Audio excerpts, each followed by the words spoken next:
최영민은 올해로 62이다.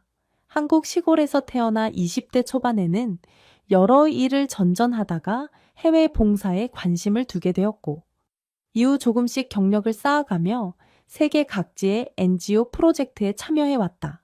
나이는 들었지만 여전히 현장에서 땀 흘리기를 주저하지 않는 열정을 지닌 인물이다. 30대 후반에는 아시아, 아프리카 지역에서 몇 년씩 머물며 여러 구호 프로젝트에 참여했고, 그 중에서도 물 부족 문제에 특별한 관심을 갖게 되었다.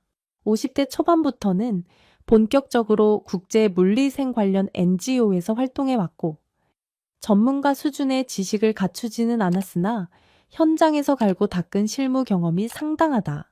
한국에서의 평범한 삶을 내려놓고 62세가 되어서도 해외에서 땀 흘리는 이유는 단순하다. 가장 기본적인 생활 조건조차 갖추지 못한 이들을 돕고 싶다라는 마음 때문이다. 한국에서라면 은퇴하고 편안히 지낼 나이지만 최영민은 몸이 움직이는 한 사람들이 필요로 하는 곳에 가겠다며 올해 최도짐을 꾸렸다. 최영민이 몸담은 국제 NGO인 워터앤드라이트는 케냐 정부와 협력해 이 지역 주민들에게 깨끗한 식수와 기본 위생시설을 제공하기 위한 프로젝트를 추진 중이었다. 프로젝트를 맡은 지부 책임자는 오래전부터 최영민의 현장 경험을 높이 사왔고, 이번에도 그를 현장 전담 코디네이터로 초청했다. 공식 명칭은 그렇지만 실제 역할은 발로 뛰며 마을을 조사하고 주민들과 소통하며 필요한 부분이 있으면 중간중간 해결책을 찾는 실무자다. 영민 형님, 체력 괜찮으시겠어요? 북부 지역은 정말 험해요. 젊은 동료들이 걱정 섞인 말을 건네면 최영민은 웃으며 대답하곤 했다. 장담은 못해 해도 내가 이 나이에 여기 온 이유가 있지 않겠나? 막상 부딪혀보면 괜찮을 거야. 최영민은 한국에서 약 18시간 넘게 걸리는 비행을 거쳐 케냐의 수도 나이로비 인근 공항에 도착했다. 이미 여러 번 아프리카 대륙을 드나든 터라 공항의 무질서함이나 무더운 열기에 크게 놀라진 않았다. 도착하자마자 NGO 사무소 관계자들과 현지 통역 담당자들이 나와 맞이했다. 어깨가 후끈 달아오를 정도의 뜨거운 공기가 폐부까지 스며들었지만 최영민은 꽤 능숙하게 적응해 나갔다. 다음 날부터 본격적인 일정이 시작될 예정이었고 우선은 현지 숙소로 이동했다. 이번 프로젝트 주요 대상지는 케냐 북부의 한 지역. 특히 오랜 내전을 겪고 가뭄까지 겹쳐 인프라가 거의 붕괴된 상태라고 했다. 최영민의 임무는 크게 두 가지였다. 첫째, 이미 진행 중인 지역 우물 건설 및 펌프 설치 사업이 제대로 돌아가는지 점검. 둘째, 아직 시설이 없는 외곽 마을을 찾아 적절한 지원 방안을 강구하기. 다음 날 아침, 최영민은 NGO 본부에서 준비한 지프체에 올라 북부로 출발했다. 이 여정에 동행한 사람은 케냐인 통역사 무토키 메모, 그리고 함께 행정 서류 작업을 할 조나단 키베와 루스 나문이 2명의 케냐 청년이었다. 조나단과 루스는 본부에서 문서나 예산 관리, 행정 절차를 주로 담당하지만 이번에는 현장을 직접 보고 배우겠다는 의욕이 넘쳤다. 나이로비 시내를 벗어나자 점점 열악해진 도로 상황. 마른 땅, 떨어진 낙엽 더미들이 시야를 가득 채웠다. 차창 밖으로 보이는 풍경은 척박했고 비가 내리지 않아 갈라진 땅이 눈에 띄었다. 이 지역은 오래도록 강수량이 예년의 절반도 안 된대요. 조나단이 휴대폰으로 기상 자료를 확인하며 말했다. 아마 우리가 가는 마을들은 식수난이 훨씬 심각할 겁니다. 최영민은 조용히 창밖을 보며 생각에 잠겼다. 이곳에선 가장 기본적인 물조차 구하기 어렵구나. 한국에선 상상조차 하기 힘든 현실을 이들은 매일 겪고 있네. 장시간을 달려 도착한 첫 마을은 NGO 보고서에도 나와 있던 심각한 수인성 전염병 발생 지역이었다. 마을 입구에는 벌써 NGO 차량 몇 대가 주차되어 있었고 의료진들이 주민들을 진료하고 있었다. 아이들은 허약해 보였고 제대로 씻지 못해 먼지에 뒤덮여 있었다. 여성들은 멀리서 물동이를 이고 돌아오는 모습이 빈번했다. 하루의 대부분이 물 깃는 일에 쓰인다고 했다. 최영민은 해당 마을 이장 격인 사람을 만나 사정을 상세히 들었다. 우물 하나가 있긴 했는데 오염돼서 병이 번지고 있어요. 정수시설이 전혀 없어요. 마실 물이 필요해도 흙탕물이나 다름없는 물을 그냥 가져와 쓰고 있죠. 최영민은 마을 근처 지형을 둘러보고 간단한 토질 측정 장비로 지하수를 확인해 보았다. 현장에서 쌓은 경험으로 미루어 볼 때 조금 깊이 파면 비교적 깨끗한 물이 나올 가능성이 있다고 판단했다. 다만 정식 시추 장비 없이 삽과 곡괭이만으로는 한계가 있었다. 그래도 간단한 임시 펌프라도 설치해 볼 수 있겠습니다. 최영민이 이장에게 말하자 이장은 반색하며 청년들을 불러 모았다. 바로 작업에 착수하기로 했다. 조나단과 루스, 현지 청년들이 함께 연장, 삽, 곡괭이, 쇠막대 등을 들고 땀을 뻘뻘 흘리며 땅을 파기 시작했다. 최영민 역시 62세의 나이지만 경험 많고 손재주가 좋아 마다하지 않았다. 몇 시간 뒤 어느 정도 깊이에 도달하자 축축한 흙층이 드러났다. 조나단, 여기 펌프 헤드 좀 가져와봐. 최영민이 외쳤다. 임시로 구해온 소형 수동 펌프를 설치하자 얼마 지나지 않아 좀 더 맑은 물줄기가 뿜어져 나왔다.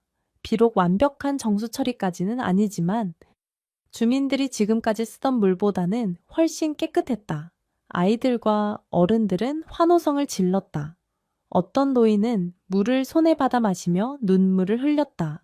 고맙습니다.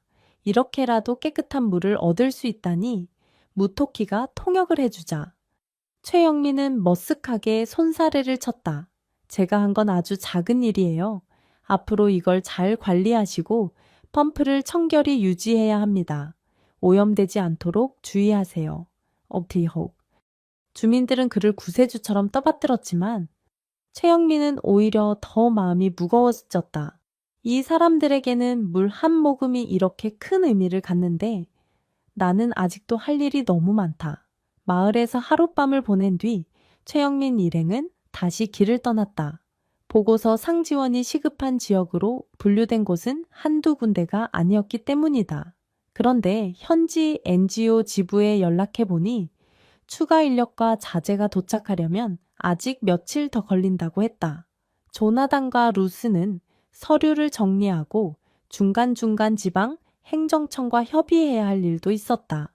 반면 최영민은 나는 계속 현장을 둘러보겠다며 통역사 무토키와 함께 더 깊숙한 외곽 지역으로 가기로 결정했다. 영민 씨, 너무 무리하시는 거 아니에요. 길도 험하고 날도 더운데. 조나단이 걱정스레 묻자 최영민은 웃으며 대답했다. 내가 여기 왜 왔는데 현장에서 직접 보고 뭐라도 할 수 있으면 해봐야지. 그렇게 이틀째 되는 날 오후 지프차를 몰고 가던 중 길가에서 물동이를 이고 힘겹게 걸어가는 젊은 여성들을 발견했다.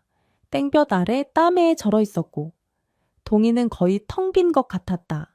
무토키가 차를 세우고 다가가 통역을 시도했다. 안녕하세요. 혹시 차로 이동하실래요? 마을까지 태워다 줄 수 있어요? 두 여성은 당혹스러워하면서도 감사하다는 뜻을 밝혔다.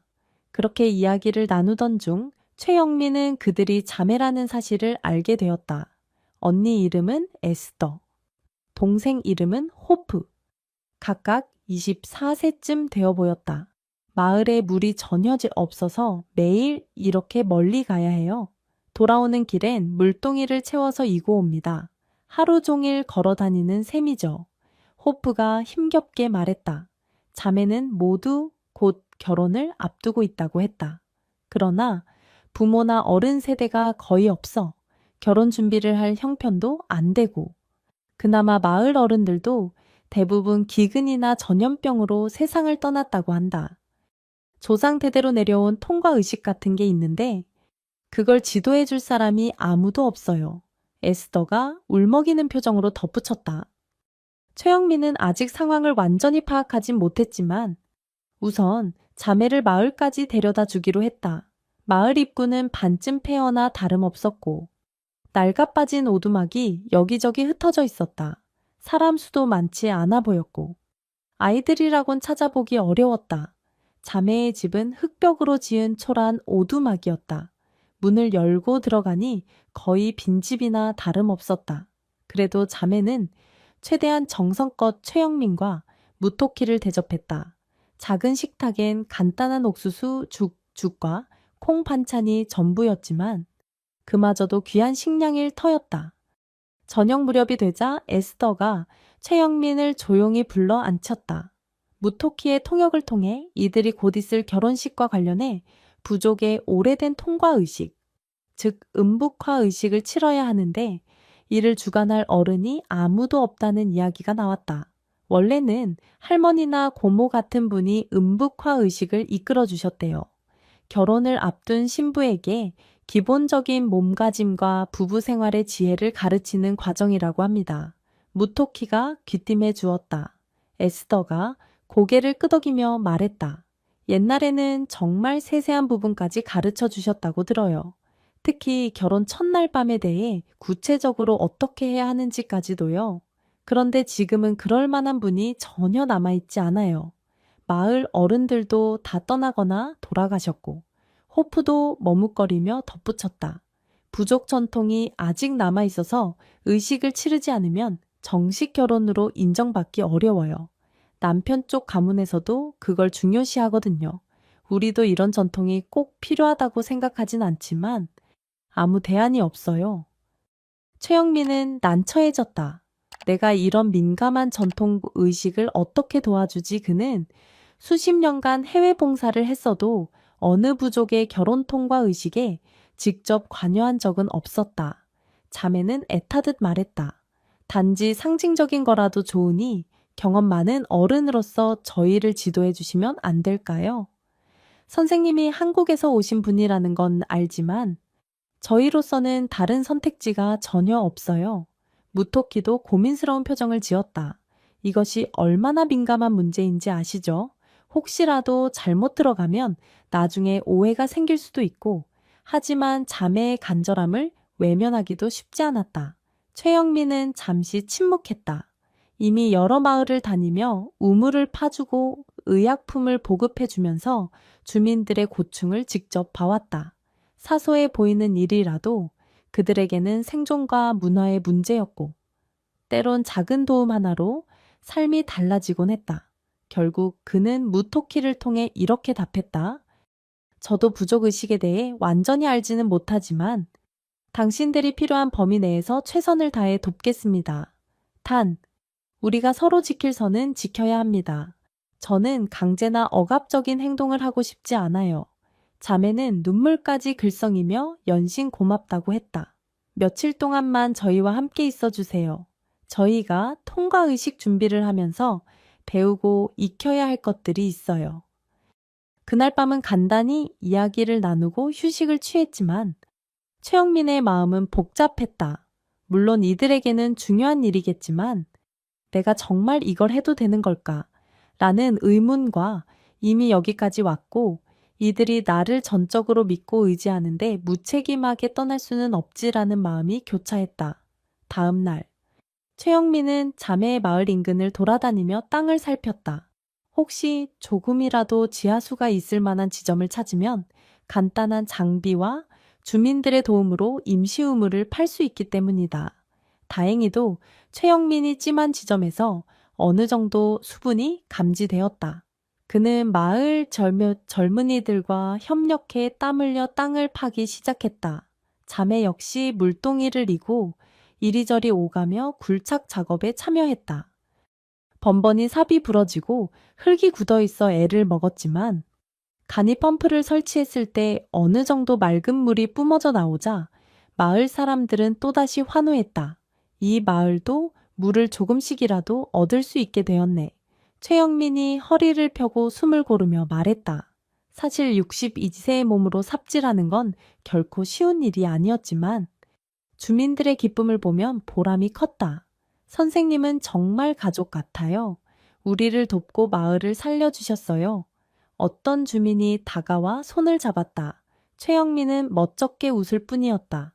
이제 겨우 임시 우물을 하나 만들었을 뿐인데 앞으로 이걸 어떻게 관리하고 더 나은 시설로 확장할지는 여전히 숙제다. 낮에는 주로 우물 작업이나 마을 청년들을 가르치는 일을 했고 저녁이 되면 자매가 이야기하는 음북화 의식 준비가 본격화되었다. 원래라면 부족 어른이 지켜보는 가운데 신부가 목욕 제례를 하고 전통 의상을 착용하며 조상의 영혼에게 기원을 드리는 절차가 이어진다. 요즘은 간소화되었다고 해도 기본 구조는 크게 다르지 않았다. 자매는 정성껏 전통 의상을 꺼내 입었다. 에스더는 붉은색과 검정색 무늬가 들어간 천을 허리에 두르고 호프는 노란색과 짙은 갈색 패턴이 있는 옷을 입었다. 둘 다 활기를 띠었지만 동시에 어딘가 부끄러운 듯 얼굴이 상기되어 보였다. 집 안쪽에는 작은 제단 같은 공간이 마련되었다. 허술해 보였지만 이 부족에선 오래전부터 그 자리에서 결혼 전 기도를 올려왔다고 한다. 향초와 비슷한 것이 피워졌고 은은한 향이 방 안에 가득 찼다. 이제 저희는 조상님들께 곧 가정을 이루게 되니 축복을 내려 달라고 비는 의식을 할 거예요. 그리고 선생님은 우리가 충분히 배우고 준비되었다고 확인해주는 어른 역할을 해주셔야 해요. 에스더가 설명했다. 최영민은 조심스럽게 고개를 끄덕였다. 저도 열심히 해보겠습니다. 하지만 제가 실제 부족 전통을 모두 알지는 못하니 잘못하는 부분이 있으면 알려주세요. 의식은 비교적 간단하게 시작되었다. 자매가 바닥에 앉아 조상신에게 짧은 기도를 드리고 최영민이 옆에서 약간의 축복을 덧붙이는 형태였다. 무토키가 통역해 주었고 자매는 고개를 숙여 공손히 기도를 마쳤다. 그러나 음북화 의식에는 단순히 기도나 춤만 있는 게 아니었다. 과거 이 부족에서는 결혼 전 신부가 성인으로서 몸과 마음을 어떻게 준비해야 하는지, 심지어 구체적인 신체 접촉 방식까지도 배우는 전통이 있었다고 한다. 오늘날엔 많이 완화되었지만 그래도 상징적인 체험 정도는 있어야 제대로 통과 의식을 마쳤다고 인정받는다. 에스더와 호프는 최영민을 향해 정중하지만 단호하게 말했다. 우리는 단순히 거칠의 의식만 하고 싶지 않아요. 결혼 후 남편과의 생활이 두렵기도 하고 잘 모르는 부분이 많아요. 제대로 배우고 익히고 싶어요. 최영민은 당황했다. 그렇다고 제가 정말로 몸소. 그는 고개를 끄덕이거나 젖지도 못한 채 망설였다. 하지만 자매는 이미 마음을 굳힌 듯 보였다. 선생님이 우리에게 실제 경험을 전수해 주시길 바랄 순 없겠지만 그래도 어느 정도 알려주실 순 있잖아요. 몸과 마음을 나누는 법, 서로에 대한 배려, 그리고 현대적인 성정보 같은 것들도요. 최영민은 난감했지만 동시에 이들이 느끼는 절박함이 전해졌다. 학교나 가족의 가르침 없이 전통은 남아있으되 그것을 현 시대에 맞게 누가 알려줄 사람이 없다. 그렇다고 전통을 무시하면 결혼이 무효화될 수도 있다. 결국 그는 알겠다. 내가 아는 범위 내에서 최선을 다해 설명하고 지도해보겠다. 고 결심했다. 무토키도 옆에서 정말 이럴 거냐? 큰일이다 라는 표정이었으나 자매가 워낙 간절히 부탁하니 말릴 수 없었다. 그날 밤 세 사람은 방 한구석에 자리를 펴고 앉아 오랜 시간 대화를 나눴다. 성교육 자료가 따로 있는 것도 아니지만 최영민이 외국에서 봉사하며 얻은 지식과 경험, 그리고 한국에서 배운 보편적 성 개념, 부부간 소통의 중요성 등을 차근차근 설명했다. 자매는 놀라울 정도로 집중했다. 몸의 구조부터 서로를 아끼는 마음가짐까지 이렇게 구체적으로 들어본 건 처음이에요. 에스더가 말했고 호프도 옛날 의식은 구체적인 행위를 시연한다는 얘기를 들었는데 그게 꼭 필요한지도 모르겠어요. 그래도 어느 정도는 실제로 해보지 않으면 모른다고 라고 덧붙였다. 최영민은 다시 한번 놀라며 예전엔 정말 그랬을 수도 있지만 요즘 시대엔 강압적 의식을 권하지 않는 추세로 바뀐 걸로 한다. 너희가 원치 않는다면 굳이 할 필요는 없다고 말했지만 자매는 원치 않는 게 아니라 오히려 배우고 싶다는 답변을 내놓았다. 결국 그는 아주 조심스럽게 자매와 손을 맞잡고 서로의 천을 느끼기 시작했다. 자매는 큰 충격을 받은 듯 하면서도 동시에 호기심을 보였다. 아, 이런 식으로 상대방의 체험과 호흡을 함께 느끼는 거구나. 이렇게 시작된 의식은 며칠간 이어졌다. 낮에는 우물 작업과 마을 청년들을 가르치는 일로 바빴고, 밤이면 자매와 함께 대화를 깊이 나누며 상징적 체험을 했다. 일주일가량 시간이 흐르자 곧 결혼식을 치를 준비를 해야 했다. 마을에서는 큰 축제 분위기가 날 만한 형편이 전혀 아니었지만 그래도 부족의 핵심 어른 몇 명이 와서 예식을 확인할 예정이었다. 에스더와 호프는 최영민에게 간곡히 부탁했다. 식장에 꼭 함께 가주세요.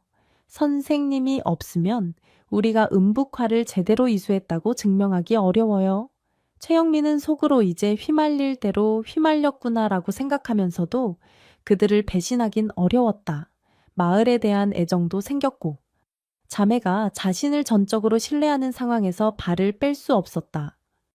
결혼식 당일 아침, 자매는 화려하지 않아도 정성껏 준비한 전통 의상을 차려입었다. 주민들은 조금씩 음식을 나누어 작은 잔치를 마련했고 땡볕 아래도 춤과 노래를 준비했다. 신랑들도 주변 부족 출신으로 낯선 얼굴이지만 나름 예의를 갖추고 있었다.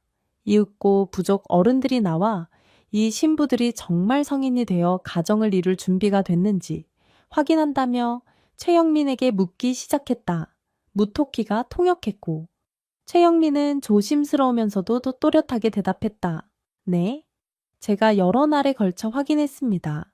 이들은 서로를 존중하고 결혼 이후의 책임과 역할도 이해하고 있습니다. 우리 현대사회에서 필요한 성의식 정보도 충분히 학습했고 부족 전통 음북화 역시 성실히 이행했습니다. 어른들은 잠시 서로 눈빛을 교환하더니 그래. 그럼 인정하지 하고는 고개를 끄덕였다.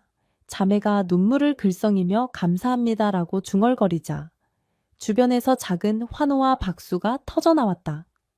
이는 그들이 살아남기 위해 지켜야 했던 전통을 현대식으로 해석한 결과이자 외부인의 도움으로 간신히 이룬 일이었다.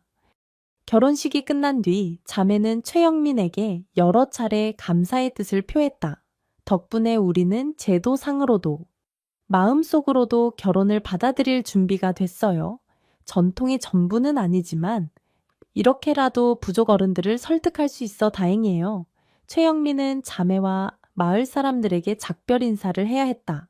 이미 본부에서 연락이 와서 조나단과 루스가 신규 행정청과 협상한 물리생 협약이 곧 최종 서명된다고 했다. 최영민 역시 프로젝트 총괄로서 사인을 해야 했고 다른 지역 점검도 남아 있었다.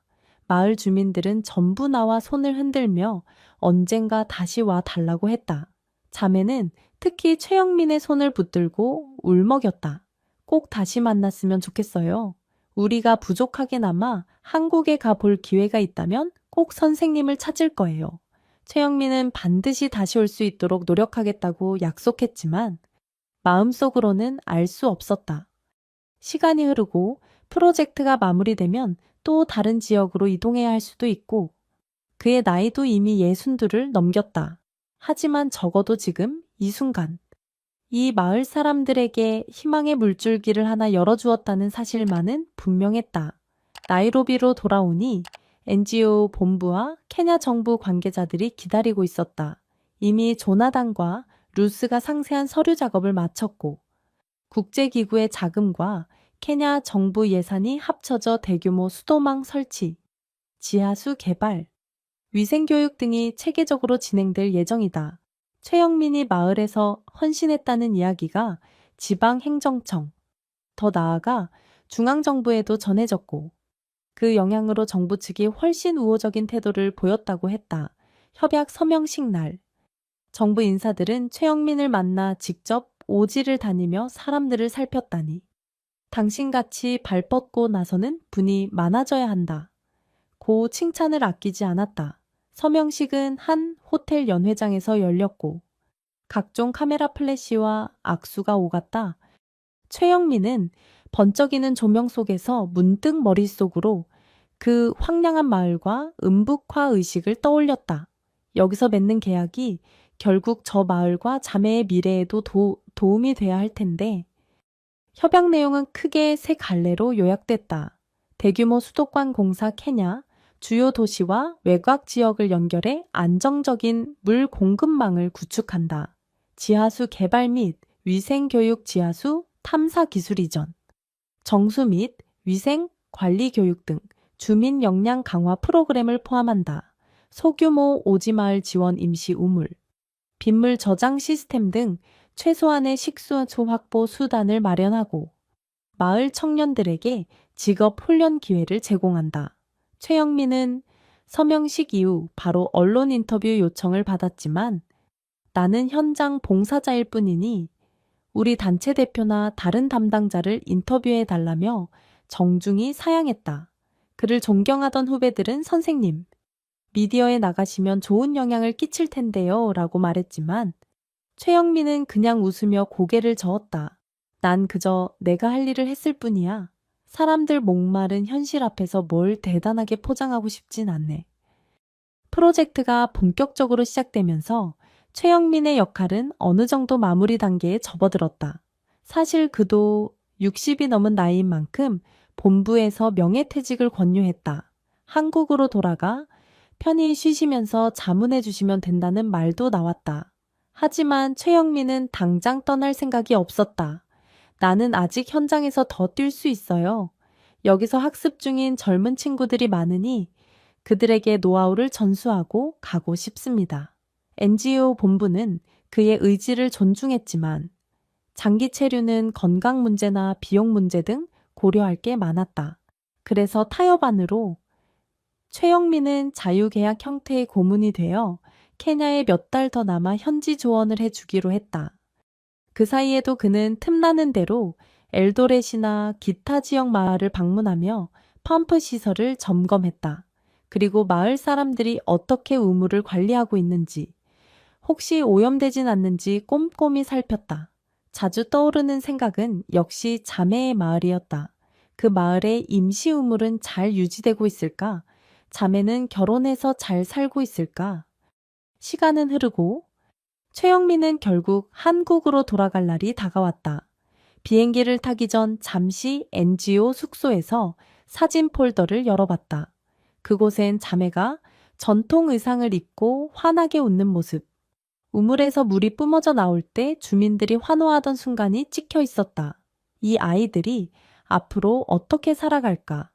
더 나은 세상에 오면 이들이 굳이 음북화 같은 의식에 얽매이지 않고도 자유롭게 사랑을 이루고 깨끗한 물을 안정적으로 쓸 수 있게 될 텐데 그러면서도 최영민은 깨달았다. 하지만 그 전통 자체가 가진 의미가 아예 없진 않아. 부족 어른들이 서로를 존중하고 배우는 과정이라는 본질을 지키고 있다면 시대 변화에 맞춰 조금씩 변형해 나가면 되겠지. 그는 한국행 비행기에서 창밖을 내다보며 케냐의 광활한 대지를 다시금 떠올렸다.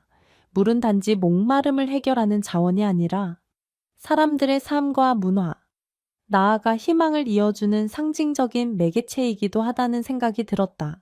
이번 체류에서 음북화라는 낯선 풍습을 직접 목격하고 마을 주민들과 깊이 교감했던 기억은 평생 잊지 못할 것 같았다. 한국으로 귀국한 뒤에도 최영민은 NGO 자문역으로서 계속 케냐와 연락을 주고받았다. 현지에서 문제가 생기면 이메일이나 전화로 의견을 내고 추가 예산이 필요한 곳에 국제 후원을 연결하는 역할을 맡았다.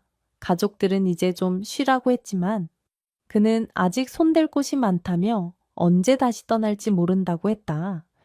그리고 어느 날 NGO 본부로부터 소식이 왔다. 영민 선생님이 임시우물을 파주셨던 그 마을에 이번에 정식 펌프 시설을 설치했습니다. 주민들이 자체적으로 기금을 조금씩 모으고 저희가 받은 후원금을 보태서 더 튼튼한 시설이 생겼어요. 서로 협력해 잘 운영한다고 합니다. 최영민은 기쁨에 가슴이 뛰었다. 마을 사람들과 자매가 자기 힘으로 더 나은 미래를 만들어가고 있구나. 문득 자매의 이름을 떠올리며 이제 결혼 생활에 잘 적응했을 테고 혹시 아기가 생겼다면 물과 함께 건강하게 키우고 있을지도 모르겠다라는 상상을 했다.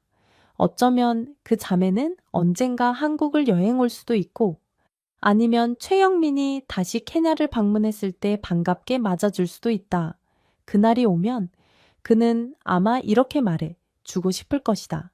옛 전통이라 해도 거기에 담긴 의미는 결코 가벼운 게 아니구나. 서로를 배우고 존중하는 그 마음은 물처럼 맑은 에너지를 줄 수 있지. 지금은 시대가 바뀌었으니 형태는 바꿔도 본질적인 메시지는 계속 이어가길 바라. 이렇듯 최영민이 케냐에서 겪은 음북화 의식 체험과 마을 우물 건설 이야기는 단순한 출장 에피소드가 아니라 그가 평생 가슴에 품고 살아갈 소중한 기억이 되었다. 최영민은 케냐 마을의 희망의 물줄기를 열었고 음북화 의식을 통해 자매의 새 출발을 도왔다. 이 기적 같은 이야기는 끝났지만 여러분은 어떤 생각을 하셨나요?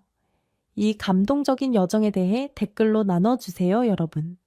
끝까지 함께 해주셔서 진심으로 감사드립니다. 재미있으셨다면 좋아요 누르고 친구들과 공유해주세요. 더 많은 이야기와 함께하고 싶다면 구독 버튼 꼭 눌러주세요. 다음에 또 만나요.